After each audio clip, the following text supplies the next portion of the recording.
আমরা আলোচনা করব সেই বিষয়টি খুবই গুরুত্বপূর্ণ, পাশাপাশি যেমন গুরুত্বপূর্ণ তেমনি ফজিলতপূর্ণ। আমরা মুসলমান,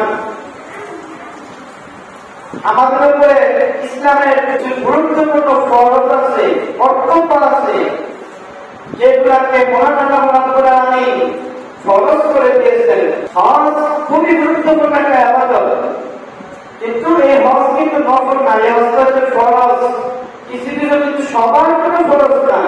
আল্লাহ রাব্বুল আলামিন যাদেরকে সামর্থ্য দিয়েছেন, তৌফিক দিয়েছেন আর্থিকভাবে, শারীরিকভাবে, ওই ব্যক্তির উপরই হজ ফরজ। আর হজ ইসলামের একটা গুরুত্বপূর্ণ স্তম্ভ। ইবনে ওমর রাদিয়াল্লাহু তাআলা থেকে বর্ণিত, রাসূলুল্লাহ সাল্লাল্লাহু আলাইহি ওয়াসাল্লাম বলেন, ইসলামের খুঁটি হলো 5টি, ইসলামের স্তম্ভ হলো 5টি। 5টি স্তম্ভের উপরে, 5টি খুঁটির উপরে মহান আল্লাহ রাব্বুল আলামিন ইসলামকে প্রতিষ্ঠিত করেছেন। তার মধ্যে প্রথম স্তম্ভের নাম হল তাওহীদ, রিসালাত বা ঈমান। আল্লাহ এবং রাসূল সাল্লাল্লাহু আলাইহি ওয়াসাল্লামের উপর ঈমান আনার প্রথম খুঁটি। তারপরে দ্বিতীয় খুঁটি হলো সালাত, মানে নামাজ কায়েম করা। তৃতীয় খুঁটি হলো যাকাত, আর চতুর্থ খুঁটি হলো বছরে 1 মাস রোজা রাখা। আর পঞ্চম খুঁটি হলো আল্লাহ রাব্বুল আলামিন যাদের উপরে হজ করার মতো সামর্থ্য দিয়েছে, ওই ব্যক্তিরা যেন হজ করে, আল্লাহ রাব্বুল আলামিন এটাকে ফরজ করে দিয়েছে। সূরা আল-ইমরানের 57 নম্বর আয়াতে মহান আল্লাহ রাব্বুল আলামিন বলেন, ওয়ালিল্লাহি আলান নাসি হিজ্জুল বাইতি মান ইসতাতা ইলাইহি সাবিলা। আল্লাহ রাব্বুল আলামিন বলেন, আমি আল্লাহ রাব্বুল আলামিন যাদেরকে আমার বাইতুল্লাহ জিয়ারত করার তৌফিক দিয়েছি, সামর্থ্য দিয়েছি, এই বাইতুল্লাহ শরীফে চলে আসে। এই হজটা হচ্ছে ফরজ। আমরা আমাদের সামর্থ্য আছে, টাকা আছে, যদি আমরা এই সামর্থ্য থাকা অবস্থায় যদি আমরা এই ফরজ ইবাদতটা থাকি, তাহলে কিন্তু আমরা পরকালে বেঁচে যাব। আল্লাহ রাব্বুল আলামিনের কাছে আমরা ছাড় পাবো না। কারণ 5টি ফরজ যার উপরে আরোপিত হয়, যার উপরে পালন করা ফরজ হয়, সে যদি 5টি ফরজ পালন না করে তাহলে সে ইসলামকে পরিপূর্ণ মানল না। সে ঈমান আনলো, সে নামাজ পড়লো, সে যাকাত দিল, রমজান মাসে রমজানের রোজা রাখলো, কিন্তু আল্লাহ রাব্বুল আলামিন তৌফিক দিয়েছে, কিন্তু সে হজ করলো না, তাহলে সে এখনো পরিপূর্ণ ইসলামকে মানল না। তারপরে এই ফরজটা ফরজ। মহান আল্লাহ রাব্বুল আলামিন বলেন, যেই ব্যক্তি তার বাসস্থান থেকে মক্কা আসা যাওয়ার মতো তার আর্থিক সামর্থ্য আছে এবং কি শারীরিক সামর্থ্য আছে, সে সুস্থ মানুষ এবং কি সে মক্কা আসা যাওয়া, থাকা, হজ করার মতো সময়, সে ওই জায়গায় অবস্থান করার মতো আল্লাহ তৌফিক দিয়েছেন, ওই ব্যক্তির উপরে ফরজ। যে ব্যক্তি কৌশলে চালাকি করে তৌফিক থাকা অবস্থা হজ করবে না, তাহলে সে অবশ্যই পরকালে বেঁচে যাবে। কারণ সে আল্লাহকে পরিপূর্ণ মানল না, রাসূলের হাদিসকে মানল না, ইসলামকে পরিপূর্ণ মানল না।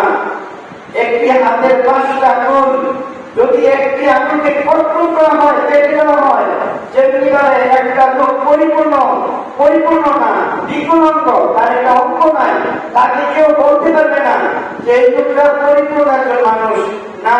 তার একটি হাতে 5টি আঙ্গুল থাকার কথা, তার 4টি আঙ্গুল আছে, তাকে পরিপূর্ণ মানুষ বলা যায় না।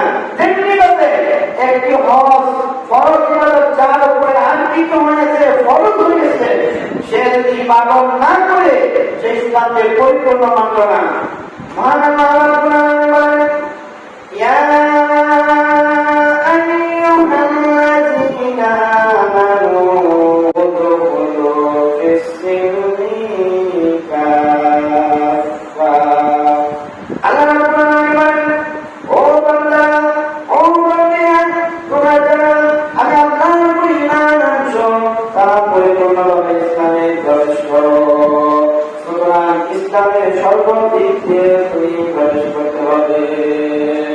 অনেকে সন্তান ভিন্ন হয়ে যায়, মানে বাবা মা ভিন্ন হয়ে যায়, ছেলেরা আলাদা সংসার করে, সন্তানের টাকা পয়সা আছে, বাবার টাকা পয়সা নাই। হাদিস শরীফের অনুযায়ী কোরআনের আলোকে ওই সন্তানের টাকা তার বাবার টাকা, তার মায়ের টাকা। সুতরাং সন্তান যদি টাকা পয়সার মালিক হয় তাহলে তার বাবার হজ করা ফরজ, তার মায়ের হজ করা ফরজ। অতএব ওই পিতা তার সন্তানকে বলতে হবে যে বাবা আমি তো হজ করার ইচ্ছে করছিলাম, আল্লাহ তো হজ করার আমাকে তৌফিক দিয়েছে। যদি এইরকম বলার পরে যদি সন্তান তার বাবা মাকে হজ না করায় তাহলে ওই সন্তানও করতে হবে আল্লাহ করে জবাবদিহি করতে হবে যে তোমার যে সম্পদ ছিল সন্তানের সম্পত্তি বাবার সম্পদ, তাহলে তোমার বাবা বলার পরও তুমি কেন তোমার বাবা মাকে হজ করাইলে না? এমন সন্তান করতে হবে, এমন সন্তান বানাইতে হবে সেই সন্তান ইসলামকে পক্ষানো করে মানে। এমন অনেক সন্তান আছে যে বাবা মাকে নিজে বিশ্বাস দিয়া নিজের কাজ করতে হজ করাই আনে। এমন সন্তান করতে হবে। আপনি সম্পদের রুগী হবেন, দুনিয়ার রুগী হবেন, খালি সম্পদ জমাইবেন না, জমা করবেন, তাহলে আস্তে আস্তে আপনার ছেলেও আপনার মতন এইরকম সম্পদ জমা করবে, তখন হজের তৌফিক হলো সে হজ করবে না। বলবো 4 লক্ষ 5 লক্ষ টাকাটা হজ না করে 1000 টাকা বলছে দান করে দেয়, 5,000 টাকা দান করে দেয়, না, একটা আরেকটা হবে না। হজ করো, হজ অবশ্যই করতে হবে। মহান আল্লাহ রাব্বুল আলামিন যাদের উপরে হজের মতো হজ করার মতো সামর্থ্য দিয়েছেন তারা যদি হজ না করে অপরাধ করে তারা যদি মারা যায়, সে ইহুদি হয়ে মারা গেল, নাসারা হয়ে মারা গেল, এটা আল্লাহ রাব্বুল আলামিনের কোনো আশা করে না। আপনার তৌফিক আছে কিন্তু আপনি হজ করবেন না, অপরাধ করে সে ইহুদি হয়ে মারা গেল না নাসারা হয়ে মারা গেল, এটা আল্লাহ রাব্বুল আলামিন গ্রহণ করবে না। অতএব আপনি নিজে ভেবে দেখুন যে আপনার সন্তানের সম্পদ কেমন, আপনার নিজের সম্পদ কেমন। যদি এইরকম তৌফিক থাকা অবস্থাতে আপনি হজের সম্পর্কে কথা না বলেন, হজ না করার যদি ইচ্ছা না করেন, সন্তানকে না বলেন, চুপ হয়ে থাকেন, সাহায্য করেন, তাহলে কিন্তু বড় করে ধরা নিয়ে যাবেন। সবাই এই দিয়ে এই বিষয়টা খেয়াল করবেন। হজ যেমন গুরুত্বপূর্ণ তেমনি হজের অনেক ফজিলত। রাসূল সাল্লাল্লাহু আলাইহি ওয়াসাল্লাম বলেন, মহান আল্লাহ রাব্বুল আলামিন যদি কোন ব্যক্তিকে হজ করার মতো সামর্থ্য দেয় সে যেন খুব তাড়াতাড়ি হজটা করে নেয়। কারণ এমন হতে পারে এবছর হজ করার তার সামর্থ্য হলো, হজ করলো না, আগামী বছর তার আবার সম্পদ শেষ হয়ে যেতে পারে, অথবা সে মারা যেতে পারে, অথবা সে অসুস্থ হয়ে যেতে পারে। অতএব সেই বছর তার হজ করার তৌফিক দেয়, সেই বছর যেন সে হজটা করে নেয়। হজ করবে যত তাড়াতাড়ি সম্ভব হজটা করে নিতে হবে। বাংলাদেশে কিছু মুসলিম আছে লক্ষ লক্ষ কোটি কোটি টাকার মালিক হজ করতে চায় না, এবং কি শেষ পর্যন্ত হজ করতে চায়, হাঁটতে পারে না, লড়তে পারে না, বসতে পারে না, অন্যের সাহায্য ব্যতীত পরিশ্রম চাবে হজ করার জন্য না। হজ যেমন প্রতিরক্ষণ একটা এবাদত, তেমনি একটা কঠিন এবাদত।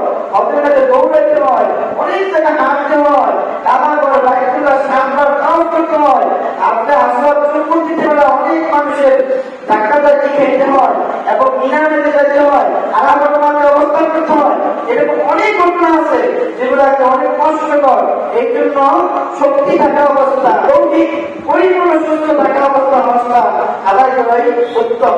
আবু হুরায়রা রাদিয়াল্লাহু থেকে বর্ণিত, রাসূল সাল্লাল্লাহু আলাইহি ওয়াসাল্লাম বলেন, সেই ব্যক্তি আল্লাহর নবুয়ত উদ্দেশ্যে হজ করলো, হজ করে যাবার পরে সে কোনো অন্যায় কথা বলল না, খারাপ কথা বলল না, খারাপ কাজে লিপ্ত হলো না। মহান আল্লাহ রাব্বুল আলামিন এই ব্যক্তিকে যেমন করে তুমি পাঠিয়ে পাঠান, যেভাবে তার মাতাকে জন্ম দিয়েছিল, আল্লাহ রাব্বুল আলামিন তাকে এইভাবে নিষ্পাপ করে নবজাতক সন্তানের মতো করে বাড়িতে পাঠান। যদি কেউ হজ করতে গিয়ে অশ্লীল কথাবার্তা বললো না, খারাপ কোনো কাজ করলো না, সে আল্লাহর নৈকট্য উদ্দেশ্যে হজ করলো, রাসূল সাল্লাল্লাহু আলাইহি ওয়াসাল্লাম বলেন, তার মা যেভাবে তাকে জন্ম দিয়েছিল, দুনিয়াতে আসছিল, তখন যখন তার কোনো মাপ ছিল না, গুনাহ ছিল না, তেমনি ভাবে একজন হজ করা ব্যক্তিকে হজ করাবি নবজাতক সন্তানের মতো নিষ্পাপ বানাতে পেরেছে।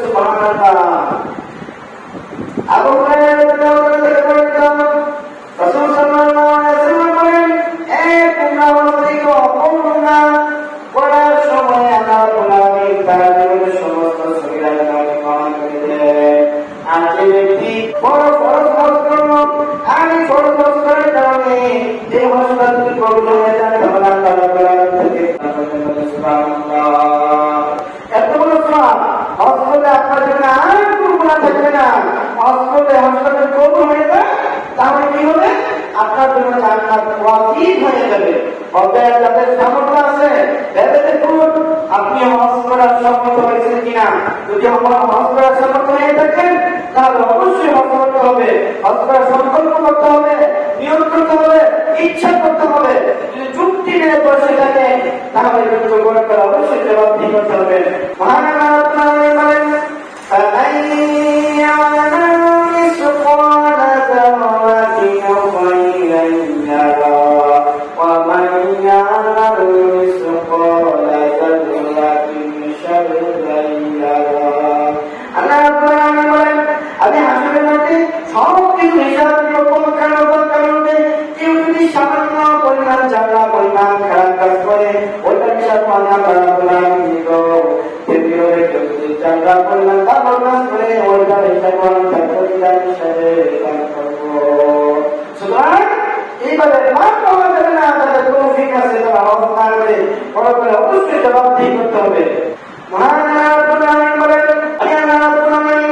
যাদেরকে হজ করার সামর্থ্য দিয়েছি, তৌফিক দিয়েছি, আর্থিকভাবে শারীরিকভাবে, ওই ব্যক্তিকে আমি আল্লাহ প্রধানের বসে আসলে আমার কাবাগর তরফ করার জন্য আসে। একজন ব্যক্তির জন্য জীবনে একবার হজ করা ফরজ, কেউ যদি একাধিকবার করে তাহলে পূর্ণ হজ করা তার নফল হিসাবে কবুল হবে। রাসূল সাল্লাল্লাহু আলাইহি ওয়াসাল্লাম বলেন কোন ব্যক্তি হজ করার জন্য সংকল্প করে ইচ্ছা করে নিয়ত করে আর যদি সে ঘর থেকে বাইরে হয়ে মৃত্যুবরণ করে হজ করার জন্য ঘর থেকে বাইরে এলো, জিহাদ করার জন্য ঘর থেকে বাইরে এলো, উমরা করার জন্য ঘর থেকে বাইরে এলো, তারপর ওই ব্যক্তি মৃত্যুবরণ করে মহান আল্লাহ রাব্বুল আলামিন তাকে হজ করলে যে সওয়াব, জিহাদ করলে যে সওয়াব, উমরা করলে যে সওয়াব, আমল করে সেই সওয়াব লিখে দিবেন। সুবহানাল্লাহ। এমন অনেক হয় যে হজের টাকা পয়সা সম্পূর্ণ পরিপূর্ণভাবে দেওয়া হয়েছে, কমপ্লিট হয়েছে, হজে চলে যাবে কিছু সিদ্ধির করে অথবা কোনো চক্রান্তে সে বেশি যায়, তখন রাসূল সাল্লাল্লাহু আলাইহি ওয়াসাল্লাম বলেন আল্লাহ রাব্বুল আলামিন তাকে পরিপূর্ণ হজ করার সওয়াব দান করবেন। রাসূল সাল্লাল্লাহু আলাইহি ওয়াসাল্লাম বলেন ব্যক্তি হজ করতে গিয়ে মারা যায়, যখন আল্লাহ রাব্বুল আলামিন হাসরের মাঠে সমস্ত মানুষগুলো উঠাবে, ওই সময় যারা হজ করতে গিয়ে মারা গেছে তখন ওই লোকগুলো হজ করার সময় এই জমি থেকে মাটি থেকে উঠে তখন তিনি বলবেন লব্বাইক আল্লাহুম্মা লব্বাইক লা শারীকা লাক ইন্নাল হামদা ওয়ান নি'মাতা লাক ওয়াল মুলক। এইভাবে সে তাকবীর পড়তে পড়তে পড়তে পড়তে যদি হজ করতে গিয়ে মারা যায় তাহলে হাসরের মাঠে সে তাকবীর পাঠ করতে করতে জমি থেকে মাটি থেকে আল্লাহ রাব্বুল আলামিনের দরবারে দাঁড়াবে। একজন সাহাবী রাসূল সাল্লাল্লাহু আলাইহি ওয়াসাল্লামের সাথে হজ করার জন্য গেলেন। হজ করতে করতে রাসূল সাল্লাল্লাহু আলাইহি ওয়াসাল্লাম ওই সাহাবী উটের উপর থেকে হঠাৎ করে পড়ে গেলেন। উটের উপর থেকে পড়ে ঘাড় মটকিয়ে এসে দুনিয়া থেকে বিদায় হয়ে গেলেন, মারা গেলেন। উটের উপর থেকে পড়ে ঘাড় ভেঙে ওই সাহাবী মারা যান। রাসূল সাল্লাল্লাহু আলাইহি ওয়াসাল্লাম বলেন ও সাহাবীরা, আমার সাহাবী উটের উপর থেকে পড়ে ঘাড় মটকে মারা গেছে, তোমরা তাকে পানি দিয়ে গোসল দাও, গোসল দেওয়ার পরে তাকে দুইটি কাপড়ে দাফন করবা। কারণ যারা হজ করে তাদের শুধু দুইটি কাপড় থাকে, মাথার উপরে কোনো কাপড় থাকে না, টুপি থাকে না, এই জন্য থেকে শুধু দুইটি কাপড় দেওয়া দাফন দাও। কারণ মহান আল্লাহ রাব্বুল আলামিন হাসরের মাঠে এই লোককে ওঠার জন্য বলবেন তখন তাকে পাঠ করতে করতে আল্লাহ রাব্বুল আলামিনের দরবারে হাজির হবে। লব্বাইক আল্লাহুম্মা লব্বাইক লা শারীকা লাক ইন্নাল হামদা ওয়ান নি'মাতা লাক ওয়াল মুলক। অপেক্ষা হজ করতে গিয়ে মারা যায় তাদের জন্য কত বড় সুবর্ণ সুযোগ করে তারা জান্নাতে যাওয়ার জন্য। প্রতি বছর হজ করতে গেলে 1000, 2000, 3000 এরকম লোক মারা যায়। এইভাবে যারা হজ করতে গিয়ে দুনিয়া থেকে বিদায় হয়ে যায়, মারা যায়, তাদের মৃত্যুটা কতই না মারা মৃত্যু। অনেক মানুষ মারা যায়। গত কয়েক বছর আগে প্রায় 16,000-এর উপরে মারা গেল হজ করতে যায়। 16,000-এর উপরে মানুষের ধাক্কা ধাক্কি এবং কিছু বেশি তাপমাত্রা থাকার কারণে মানুষগুলো মারা যায়। এই বছর 1000 উপরে মারা গেছে। আমাদের বাংলাদেশে তার 35 জন মারা গেছে, বাংলাদেশে না আছে। এইভাবে হয়তো যারা মারা যায় তারা পরকালে তার দিয়ে পাঠ করতে করতে আল্লাহ রাব্বুল আলামিনের দরবারে উঠবে। তাহলে কত বড় ফজিলতপূর্ণ ইবাদত। হজ করতে গেলে কিছু কাজ আছে, খুবই ফজিলতপূর্ণ কাজ। যেমন হাজরা আসওয়াদ একটি পাথর আছে, ওই হাজরা আসওয়াদ পাথরের মধ্যে যখন চুম্বন দেয় তার অনেক ফজিলত হয়।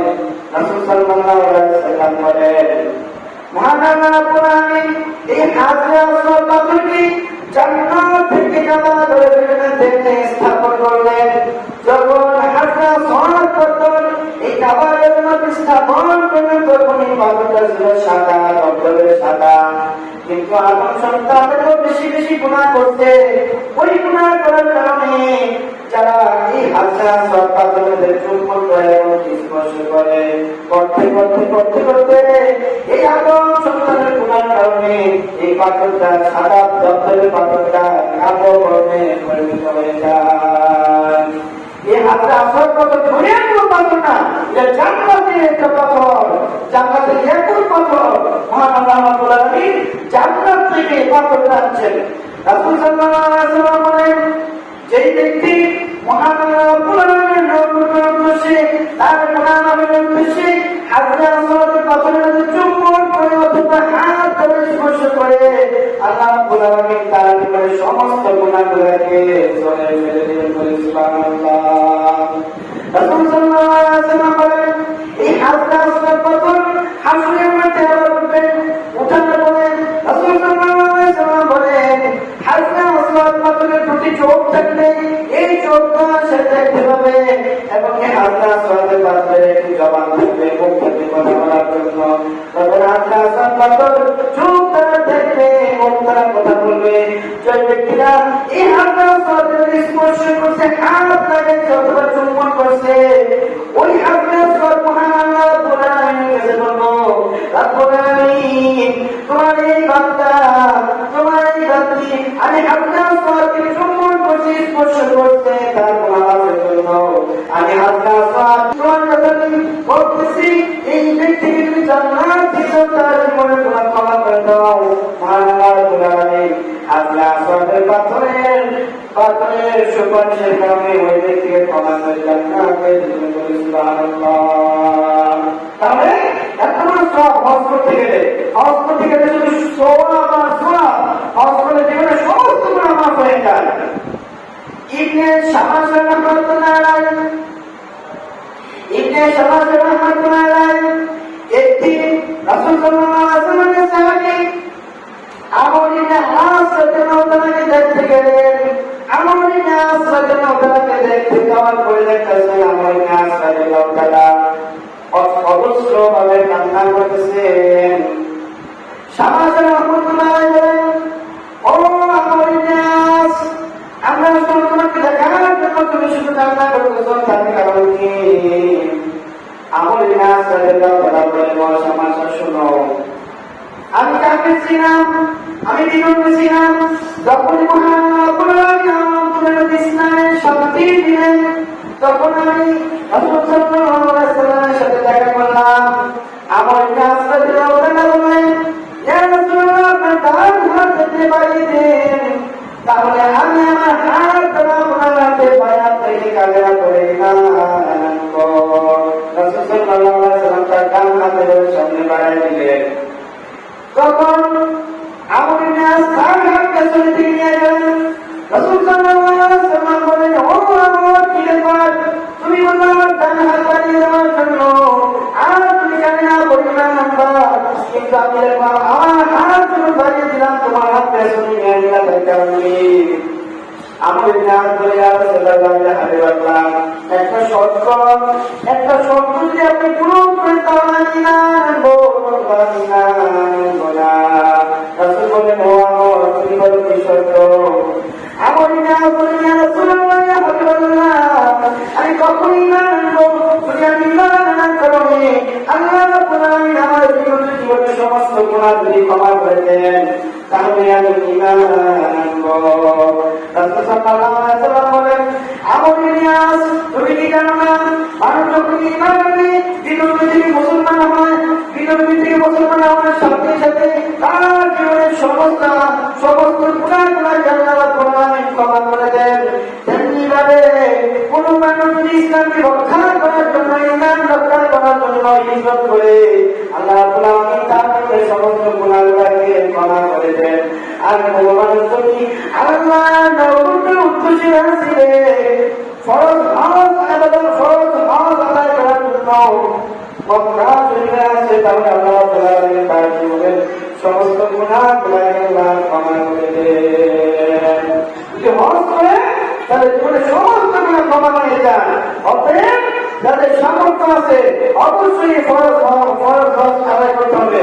আপনার অনেক ফজিলত, ইবাদত 7 বার তাওয়াফ করার পরে, 7 বার ইবাদত তাওয়াফ করার পরে তারপরে বাকিরা একটা জায়গা আছে, ওই জায়গার মধ্যে 2 রাকাত নফল নামাজ পড়তে হয়। এই 2 রাকাত নফল নামাজ পড়ার পরে 7 বার ইবাদত তাওয়াফ করার পরে তার যখন পানি তৃষ্ণা লাগে তখন সে জমজম ফুলের পানি পান করবে। রাসূল সাল্লাল্লাহু আলাইহি ওয়াসাল্লাম বলেন, এই পৃথিবীর মধ্যে যত পানি আছে তার মধ্যে শ্রেষ্ঠ পানি হলো জমজম ফুলের পানি। রাসূল সাল্লাল্লাহু আলাইহি ওয়াসাল্লাম বলেন, যেই ব্যক্তি নেক আশায় এই জমজমের পানি পান করবে, আল্লাহ রাব্বুল আলামিন তার যত রূপ আছে ওই রূপগুলোকে আল্লাহ আত্মদান দান করবে। এই জমজম যদি কেউ পান করে তাহলে আল্লাহ রাব্বুল আলামিন তার রূপ অসুস্থতা দূর করে দিবেন। জমজম কূপের পানি পান করা একটা সুন্নাত পদ্ধতি আছে। যেমন আমরা যে কোনো পানি অথবা যে কোনো পান করার জিনিস পান করি, ওইগুলো বসে পান করা সুন্নাত, কিন্তু জমজম কূপের পানি দাঁড়ায় পান করতে হবে এবং কি পান করার পরে অবশিষ্ট কিছু পান মাথার মধ্যে যাবে। রাসূল সাল্লাল্লাহু আলাইহি ওয়াসাল্লাম তাওয়াফ করার পরে তারপরে জমজম কূপের পানি পান করতেন, মাথার মধ্যে যাওয়াতেন এবং কি রাসূল সাল্লাল্লাহু আলাইহি ওয়াসাল্লাম কিছু পানি বহন করে রোগীদের কাছে নিয়ে যেতেন, রোগীদেরকে পান করাতেন এবং যে রোগীদের মাঝে ডালতেন। জমজমের পানি পান করলে সওয়াব এবং কি মাথা টানলে আরো প্রদান করে। এভাবে জমজম কূপের অনেক সওয়াব আছে, অনেক ফজিলত আছে। এগুলো তো আমরা পাবো না যদি আমরা হজ করতে না যাই। এভাবে আমাদের অনেক ফজিলত আছে। যেমন আমাদের উপরে যাদের হজ ফরজ, তারা অবশ্যই ফরজ, এটা কিন্তু নফল না, সুন্নাত না। আবার কিছু মানুষ যারা কি করে সমাজের মধ্যে দেশের মধ্যে দেখা যায় অনেক ব্যক্তিগুলো হজ ফরজ, কিন্তু সে ফরজ হজ করতে চায় না, সে উমরা করে চলে আসে। ওরা করে নফল হবে কিন্তু ফরজ হবে না। ফরজটা আদায় লাগবে না, সামাজিকরা অনেক মানুষ আছে উমরা করে আসছে। উমরা হচ্ছে একটা, ফরজ হচ্ছে একটা। ফরজ হচ্ছে কম্পালসারি, অবশ্যই পালন করতে হবে। আর উমরা হচ্ছে নফল, ফরজের সওয়াব আছে, না করলে কোনো নাই। অতএব যাদের উপরে আল্লাহ রাব্বুল আলামিন হজ ফরজ করছেন, আমরা অবশ্যই হজ আদায় করি। তাদের উপরে ফরজ আবার বলি, যে ব্যক্তি তারা পাকিস্তান থেকে মক্কাতে আসা যাওয়ার মতো তার আর্থিক অর্থ আছে, আর্থিকভাবে স্বাবলম্ব এবং শারীরিকভাবে ওই ব্যক্তির উপরে ফরজ। কেউ যদি এই ফরজ আদায় না করে মারা যায় তাহলে এটা কাবার করতে হবে তার ছেলেদেরকে।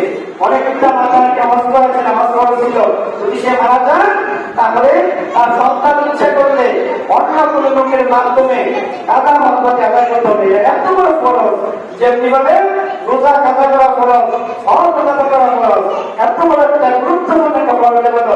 সুতরাং মহান আল্লাহ রাব্বুল আলামিন যাদেরকে তৌফিক দিয়েছে আমরা যেন হজ আদায় করি, কারণ হজ আদায় করলে জীবনের সমস্ত গুনাহ মাফ, হজ আদায় করলে জান্নাত পাওয়া, হজ আদায় করলে আমরা খুব সহজে পরকালে আমরা জান্নাতে যেতে পারবো এবং হাজরে আসওয়াদ পাথর আমাদের জন্য আল্লাহ রাব্বুল আলামিনের কাছে সুপারিশ করবে। আর ওই সুপারিশকে আল্লাহ কবুল করে আমাদেরকে নাজাতের ব্যবস্থা করে দিবেন। মহান আল্লাহ রাব্বুল আলামিন যাদের হজে তৌফিক দিয়েছেন তাদেরকে এইরকম মানসিকতা তৈরি করুন যাতে আমরা হজ করতে পারি। আর যাদেরকে তৌফিক দিচ্ছেন না সবাইকে যেন আল্লাহ রাব্বুল আলামিন আমাদের তৌফিক দান করেন। সবাই আল্লাহুম্মা আমিন।